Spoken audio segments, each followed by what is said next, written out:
ملګرو سوال وکړو په پښتو کې دغه خبره لږه مخ وړاندې بوزو چې دوباره ورکوي بیا یې اخلي نو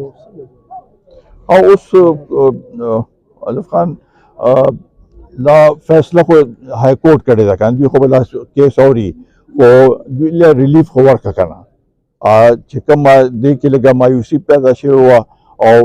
هر څه چې وه هغه فیصله چې وه نو هغه هسې اخوا دېخوا فیصله نه وه ښه په هغې کې ښه مضبوط هغه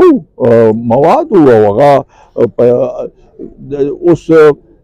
د هر یو سیاسي پارټۍ خو دا فرض دی چې ملک جمهوریت غواړي نو خپل پارټۍ کې هم جمهوریت پکار دی دوی خپله فارن فنډینګ هغې کې بالکل غلط و هغه هم په الیکشن کمیشن هغه ولګو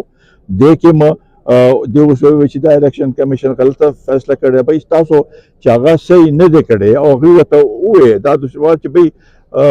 چې سیکرټري جنرال الیکټ نه دی نو هغه څنګه نور بل هغه راغواړي او دا ټول سلسله ورته مخامخ کړه دوی په مسجد دی په هغې باندې چې نه بس مونږ چې څه کړي دي ټیک دی خپل آیین د دوی آیین مطابق د هغه نه دي خو بهرحال دلته دوی چې انتخاب د دې های کورټ وکړو دا معنی خیز دی چې بل اسلام آباد های کورټ ته لاړ نړل بل های کورټ ته لاړ نړل سپریم کورټ ته لاړ نړل دی های کورټ ته راغلی دا معنی خیز دی ځکه چې دلته ښکاري داسې چې څوک د چا خلاف کیس هم دی نو په دویم ورځ ورته ریلیف ملو شوی دی نو هغه شی موږ وکتل چې دلته په کومه ورځ دلته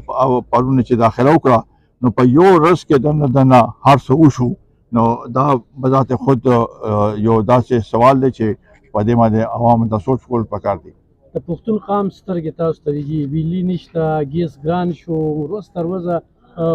قام چې کوم دی په دلدل کې دغه کېږي دوی له څه یقین دخاني ورکوي او د خپلو کارکنانو د ایمې ته په کوم نظر ګورئ شرپو یونین کونسل جیم یونین کونسل چې په کوم دغه کې لګیا دي دوی ته به څه پیغام نو زما په خیال مونږ خو زمونږ کارکنانو زمونږ سره چې څوک په دې کې کاروان کې شامل دي د هغوی زه مشکور یم چې هغوی کوم طریقې سره جوش او خروش سره مونږ سره منسلک دي هغه ورځ چې کاغذونه داخلول په ګڼ تعداد کې تاریخي هغه هغې کې راغلل نن هم داسې هر موقع باندې هغوی مونږ سره ولاړ دي زمونږ دا قوم لازمي خبره چې زمونږ نه تمه ده چې دلته کو معیشت خراب دی کو د بجلی مسلې دي کو د روزګار مسلې دي او کو د امن و عامه مسلې دي دا ټول او کو د فاټا د مرجع مسلې دا ټول زمونږ د دې قوم مسلې دي او خاص کر مهنګۍ نو هغې کې کو مونږ د دې صوبې چې کوم وسایل دي د دې ټول لپاره یو منصوبه بندي مونږ سره شته هغه منصوبه بندي نه ده چې هغه چا ووایي چې مونږ به 1 کروڑ نوکري ورکوو او چا ووایي چې 50 लाख کورونه به جوړوو چې مونږ سره دا داسې ټیم دی چې یکدم به هغه معیشت ټیک کړي او د 200 ارب ډالر به د بهر نه راشي هغه خبرې مونږ نه کوو مونږ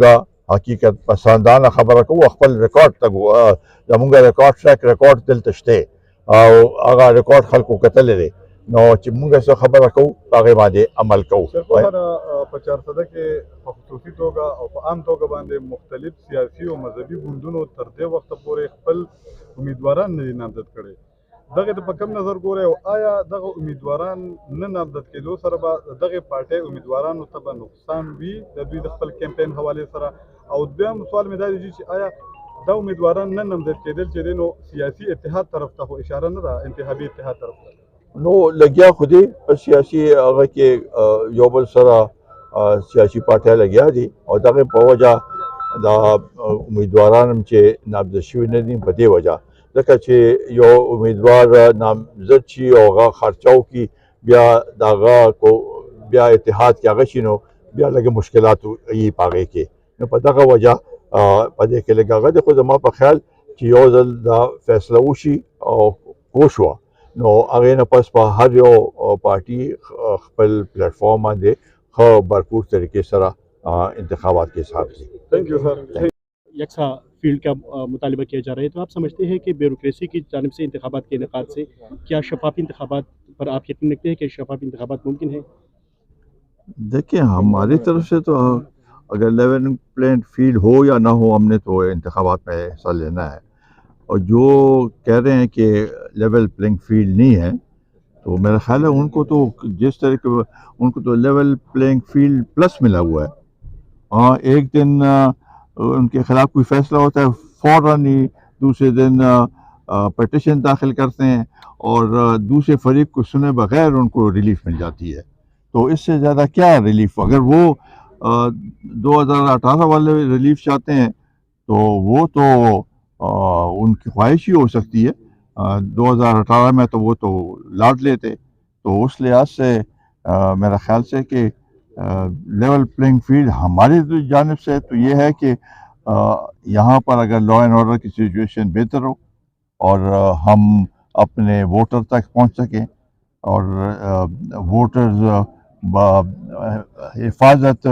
پولنگ اسٹیشن تک پہنچ سکے، تو یہ ہمارے لیے لیول پلینگ فیلڈ ہوگی. صرف کل جو ہائی کورٹ کا فیصلہ آیا ہے اور پاکستان تحریک انصاف کو بیٹ کا نشان مل گیا ہے دوبارہ، تو پاکستان تحریک انصاف کی جو مخالف پارٹیاں ہیں اس کے لیے خطرے کی گھنٹی ثابت نہیں ہو سکتی؟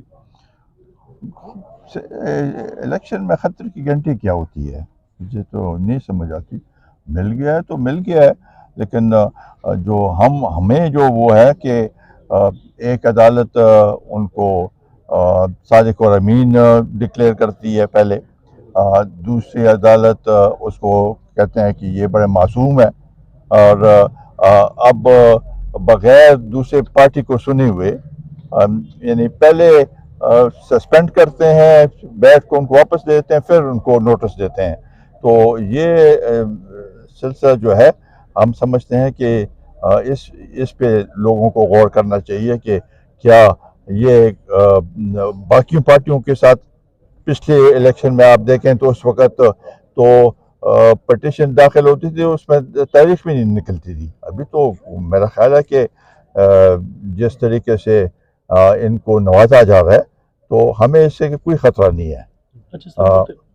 سر، مختلف بارز کی جانب سے بھی چیف الیکشن کمشنر پر اور مختلف سیاسی پارٹیوں کی جانب سے بھی چیف الیکشن کمشنر پر الزامات لگائے جا رہے ہیں، تو اس حوالے سے قومی وطن پارٹی کا کیا موقف ہے؟ ہمارا کوئی الزام نہیں ہے اس کے اوپر، اور ہم سمجھتے ہیں کہ بس ابھی الیکشن ہے، وہ اپنی ڈیوٹی پوری کرے، اور جس یہ 2-3 مہینے ہیں یہ ان کی ذمہ داری ہے. اور یہ لا اینڈ آرڈر والا مسئلہ بھی یہ ہدایت دے اس وقت ان کی وہ ہے کہ یہ ذمہ داری ان کی ہوگی کہ ہر ایک پولنگ اسٹیشن تک لوگ پہنچ سکیں. تو ہماری طرف سے کوئی وہ نہیں ہے. میرا آخری سوال کہ ہمارے صوبے کے بڑے بڑے مسائل کون سے ہیں، اور کیا قومی وطن پارٹی نے اپنی انتخابی منشور کا اعلان کیا ہے، اور کون کون سے مسائل کو اپنی انتخابی منشور میں شامل کرے گی قومی وطن پارٹی؟ دیکھیں ہمارا منشور تیار ہے، اس کو قسط وار ہم روزانہ اس کا وہ کر رہے ہیں، پھر کچھ دنوں کے بعد پورا مکمل وہ کر دیں گے. ہمارے صوبے کے مسائل جو ہیں، ایک تو لا اینڈ آرڈر کا ہے، بہت بڑا مسئلہ ہے. دوسرا یہاں کے وسائل کا ہے کہ مرکز کی طرف سے ان کو وسائل نہیں ملتے ہیں. فاٹا کا مسئلہ ہے. ساتھ ہی ساتھ یہاں پر جو ہمارے انفراسٹرکچر ہے، ہمارا